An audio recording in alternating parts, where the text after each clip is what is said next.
Good morning student, welcome to Gaurav Agarwal institute of education. आज हमारा topic है एक्टिव एंड पैसिव, जिसे हम एक्टिव एंड पैसिव वॉइस भी कहते हैं। चलिए इसे प्रारंभ करते हैं।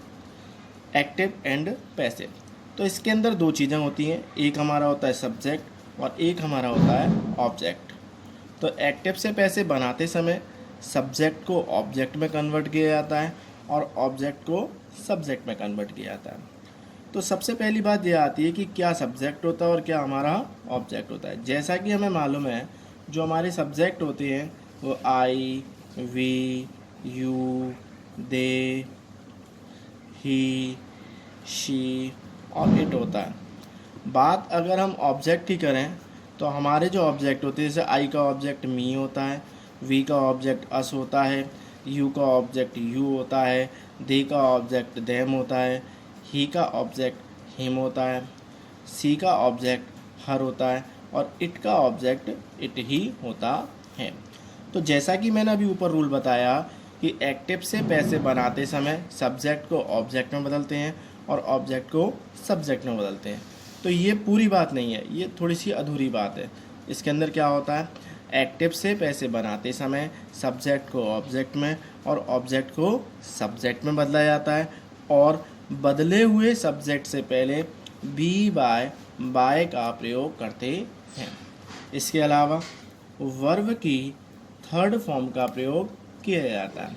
वर्ब की थर्ड फॉर्म का प्रयोग किया जाता है। चलिए आगे बढ़ते हैं। जैसे सबसे पहली बात, अगर हम टेंस में चेंज करते हैं कि टेंस में किस तरीके से चेंज होगा, तो उसके लिए हम देखेंगे कि जैसे हमारे जो टेंस होते हैं, हम लोगों ने पढ़ा भी हुआ कि टेंस मुख्यतः 3 प्रकार के होते हैं। पिछली वीडियो में मैंने बताया था, नंबर 1 प्रेजेंट, नंबर 2 पास्ट और नंबर 3 फ्यूचर। अब बात करते हैं हम इनके पार्ट की। तो जैसे इंडेफिनिट होता है आपका, उसके अलावा कंटिन्यूअस होता है, उसके अलावा परफेक्ट होता है, उसके अलावा परफेक्ट कंटिन्यूअस होता है। तो जब हम एक्टिव से पैसिव बनाते हैं तो प्रेजेंट इंडेफिनिट को प्रेजेंट कंटिन्यूअस में बदलते हैं, प्रेजेंट कंटिन्यूअस को उसी में रहने देते हैं, साथ ही BEING बीइंग लगाते हैं। इसी तरीके से प्रेजेंट परफेक्ट को प्रेजेंट परफेक्ट कंटिन्यूअस में बदलते हैं और प्रेजेंट परफेक्ट कंटिन्यूअस को बदलते नहीं है, यानी कि नो चेंज।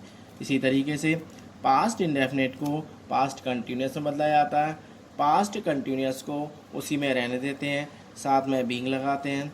इसी तरीके से पास्ट परफेक्ट को पास्ट परफेक्ट कंटिन्यूअस बदलते हैं और पास्ट परफेक्ट कंटिन्यूअस जो होता है वो हमारा नो चेंज होता है।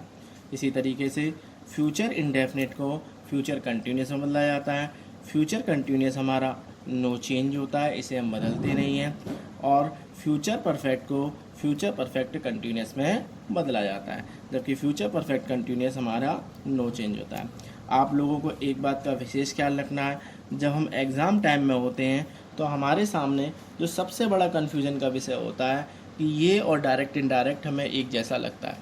तो बेसिकली स्टूडेंट क्या करता है, क्योंकि हमने डायरेक्ट इनडायरेक्ट में पढ़ा है कि प्रेजेंट इंडेफिनिट को पास्ट इंडेफिनिट में बदला जाता है, तो बेसिकली स्टूडेंट क्या कर देता है कि प्रेजेंट इंडेफिनिट को पास्ट इंडेफिनिट में बदल देता है, जबकि ऐसा हमें कहाँ करना था, डायरेक्ट इन डायरेक्ट में। और आज हम क्या कर रहे हैं, एक्टिव पैसिव। और एक्टिव पैसिव में क्या होता है कि प्रेजेंट इंडेफिनिट को प्रेजेंट कंटिन्यूअस में बदला जाता है। तो इसीलिए हमें ये बात का विशेष ख्याल रखना होगा कि एक्टिव पैसिव के लिए हमें एक्टिव पैसिव के नियम फॉलो करने हैं और इसी तरीके से डायरेक्ट इनडायरेक्ट के लिए हमें डायरेक्ट इनडायरेक्ट के नियम फॉलो करने हैं। ये बात करते हैं अब कुछ एग्जाम्पल की। जैसे मैंने यहाँ पर कुछ 5 एग्जाम्पल ले लिए हैं। अब हम इन 5 एग्जाम्पलों के माध्यम से समझेंगे कि एक्टिव से पैसिव कैसे बदला जाता है। जैसा कि हमारा पहला एग्जाम्पल है, आई किल आ स्नैक। चेंज इन पैसिव है, यानी पैसिव में कन्वर्ट करना है। तो सबसे पहले हम इसको कन्वर्ट करेंगे हर किसी के नाम के हिसाब से कि ये क्या क्या चीज़ है। जैसे यहाँ पर आई जो हमें दिखाई दे रहा है वो हमारा क्या होता है, सब्जेक्ट होता है। सब्जेक्ट को मैंने ऐसे डिनोटेड कर दिया। किल जो दिखाई दे रहा है वो हमारी क्या होती है, वर्ब होती है। और इसी तरीके से जो आ स्नैक दिखाई दे रहा है वो हमारा ऑब्जेक्ट होता है। तो जैसा कि मैंने पहले पढ़ाया था कि एक्टिव से पैसिव बनाते समय सब्जेक्ट को ऑब्जेक्ट में चेंज करते हैं और ऑब्जेक्ट को सब्जेक्ट में चेंज करते हैं। तो चलिए आइए करते हैं। सबसे पहले ऑब्जेक्ट आ स्नैक, एक सांप आ गया। अब यहाँ पर क्या दिखाई दे रहा है, किल। तो किल क्या है, वर्ब की फर्स्ट फॉर्म। अब वर्ब की फर्स्ट फॉर्म कहाँ पे आती है, प्रेजेंट इंडेफिनिट टेंस में आती है। तो अभी मैंने जब टेंस का चार्ट पढ़ाया था तो मैंने क्या समझाया था कि प्रेजेंट इंडेफिनिट को प्रेजेंट कंटिन्यूअस में बदलते हैं। अब यहाँ पर देखिए आ स्नैक का मतलब एक सांप। तो सांप कितना है यहाँ पे, एक है। एक का मतलब क्या हुआ, सिंगुलर। तो सिंगुलर के साथ में क्या लगता है, एज। अब उसके बाद आगे अगला स्टेप क्या था, वर्ब की थर्ड फॉर्म। तो किल की थर्ड फॉर्म क्या होती है, किल्ड। किसके द्वारा मारा गया सांप, मेरे द्वारा। तो सब्जेक्ट क्या है यहाँ पे, आई, और उससे पहले क्या लगाना था, बाई। अब सब्जेक्ट आई है तो इसका ऑब्जेक्ट क्या होता है, तो आई का ऑब्जेक्ट क्या बताया था मैंने, मी। तो इस तरीके से क्या चेंज हुआ, आ स्नैक इज किल्ड बाय मी। तो ये तो बात हुई पहले वाले एग्जाम्पल की। चलिए आगे बढ़ते हैं। Example number 2, I give him a pen. अब यहाँ पर देखिए ये सब्जेक्ट, ये वर्ब, ये ऑब्जेक्ट, ये भी एक तरीके से ऑब्जेक्ट। अब यहाँ पे हमें दो ऑब्जेक्ट दिखाई दे रहे हैं, ये एक व्यक्ति विशेष से, ये एक वस्तु विशेष से है। तो जब भी पैसे बनाया जाता है तो हमेशा व्यक्ति विशेष के आधार पर ही बनाया जाता है। तो सबसे पहले हिम का क्या हो जाएगा, ही। अब यहाँ पर भी वर्ब की फर्स्ट फॉर्म है तो ही के साथ में क्या आता है, एज, क्योंकि प्रेजेंट इंडेफिनिट है तो प्रेजेंट कंटिन्यूअस में गया। अब गिव की थर्ड फॉर्म क्या होती है, गिवन, गिव, गिव, गिवन। अब जो बचा कुछ है वो ले लो। आप पेन किसके द्वारा दिया गया है, मेरे द्वारा। तो बाय, आई का ऑब्जेक्ट क्या होता है, मी। चलिए आगे बढ़ते हैं। Example number 3, I killed a word. इसे भी तोड़ लो, ये हो गया सब्जेक्ट, ये हो गई वर्ब, और ये पूरा का पूरा क्या हो गया, ऑब्जेक्ट। तो आ वर्ड का आ वर्ड आ जाएगा यहाँ पे, कैपिटल बना देते हैं इसको। आ वर्ड का आ वर्ड आ जाएगा यहाँ पे। किल्ड, अब आपको किल्ड दिखाई दे रहा है तो किल्ड क्या है हमारी, वर्ब की सेकंड फॉर्म। अब वर्ब की सेकंड फॉर्म किसके अंदर आती है, पास्ट इंडेफिनिट में आती है। और पास्ट इंडेफिनिट को किस में बदलते हैं हम, पास्ट कंटिन्यूअस में बदलते हैं। तो पास्ट कंटिन्यूअस के लिए क्या होती है, was. A word was killed by, I का ऑब्जेक्ट क्या होता है, मी। चलिए आगे बढ़ते हैं फोर्थ वाले की तरफ। सी इज रीडिंग अ बुक। यहाँ पर भी देखिए सी हमारा क्या दिखाई दे रहा है, हमें सब्जेक्ट दिखाई दे रहा है। इज हमें डायरेक्ट हेल्पिंग वर्ब दिखाई दे रही है। रीडिंग वर्ब की फर्स्ट फॉर्म में आईएनजी दिखाई दे रही है। और जो ऑब्जेक्ट है वो क्या है, आ बुक। तो वही चीज़ हो जाएगी, आ बुक। अब मैंने बताया था प्रेजेंट कंटिन्यूअस को उसी में रहने देते हैं और साथ में क्या लगाते हैं, बीइंग।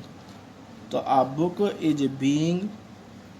अब रीड की third form, read, red, red, मतलब स्पेलिंग वही रहती है, प्रोनाउंसिएशन चेंज हो जाती है, रीड, रेड और रेड। तो रीड की थर्ड फॉर्म क्या रहती है, रीड ही रहती है।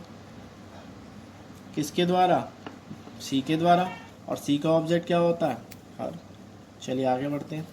Sohan was not killing a bird. इसमें भी Sohan subject, was helping verb, not तो है ही अपना, किलिंग वर्ब हो गई, आ वर्ड का आ वर्ड। तो यहाँ पे क्या आ जाएगा, आ वर्ड। वॉज है तो वो भी उसी में रहेगा, साथ में क्या लगेगा, बीइंग। किलिंग की थर्ड फॉर्म क्या होती है, किल, किल्ड। थर्ड फॉर्म क्या हो जाएगी, किल्ड हो जाएगी। ठीक है। अच्छा एक चीज़ इसके अंदर रह गई, नॉट। तो यहाँ पे क्या लगा देंगे हम, नॉट लगा देंगे। किसके द्वारा मारा गया है, सोहन के द्वारा। तो वाई सोहन। तो इस तरीके से हमने इन पांचों एग्जाम्पलों को समझा। चलिए आगे बढ़ेंगे, आगे समझाएंगे कि किस तरीके से और भी, जैसे मान के चलो अभी तो हमने केवल असर्टिव सेंटेंस को समझा जिसमें हमने अफर्मेटिव सेंटेंस और नेगेटिव सेंटेंस को देखा। अब आगे हम देखेंगे अगले एग्जाम्पलों में कि हम इंट्रोगेटिव सेंटेंस में किस तरीके से चेंजिंग करते हैं।